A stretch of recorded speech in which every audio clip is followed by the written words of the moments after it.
FMS को बोलते हैं हम फंक्शनल मूवमेंट स्क्रीनिंग। इसमें 7 बेसिक मूवमेंट्स होते हैं जिसे हम जज करते हैं और स्कोर देते हैं, और जो स्कोरिंग होती है वो 0 to 3 होती है। सबसे पहले डीप स्क्वाट्स की बात करते हैं। Squats most of the athletic events में यूज होता है एंड ये पार्ट जनरेशन के लिए भी रिक्वायर्ड होता है, तो इसलिए ये हम देखते हैं 3 व्यूज से। फर्स्ट फ्रंटल व्यू माने आगे से, साइड व्यू और बैक व्यू से। इसमें एक बहुत इंपॉर्टेंट चीज़ है जिसका हमें ध्यान रखना है कि जब भी हम स्क्वाट करते हैं तो हमारे हील्स जो होते हैं वो ग्राउंड पे टच रहने चाहिए, और हमें ये भी ध्यान रखना है कि जो कैमरा का एंगल होगा वो पूरी बॉडी को कवर करता रहे।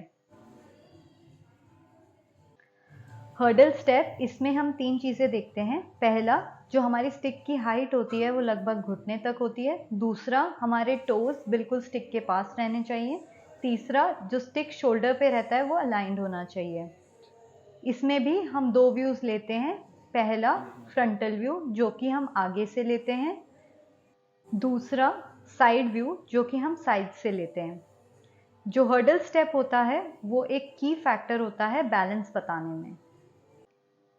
इनलाइन लंजेस, इसमें हमें पहली चीज़ जिसका ध्यान रखना है, जो हम हाइट सेट करेंगे वो लगभग हमारे घुटने से एंकल तक की होनी चाहिए। वो सेम डिस्टेंस हम मेजर करके टेप की मदद से ज़मीन पे फिक्स कर देंगे। उसके बाद हम रेडी पोजीशन पे आ जाएंगे और साथ में एक डॉवल जो है वो हम पीछे प्लेस कर देंगे, और इसमें हम 2 व्यूज़ लेते हैं। पहला फ्रंटल व्यू और दूसरा साइड व्यू। शोल्डर मोबिलिटी, इसे हम लेते हैं बैक व्यू से। थंब जो होता है वो अंदर की तरफ फिस्ट में रहता है और हम डिस्टेंस लेते हैं दोनों हाथों के बीच का, और हमें ये ध्यान रखना है कि हम हाथ को पुश ना करें। एक्टिव स्ट्रेट लेग रेस, इसमें हम जो स्टिक की पोजीशन होती है वो मिड ऑफ द थाई रखते हैं, हिप बोन और नी के बीच, और फिर हम ऑपोजिट लेग मूव करने को बोलते हैं, और इससे हम काफ और हैमस्ट्रिंग की टाइटनेस का पता लगा पाते हैं।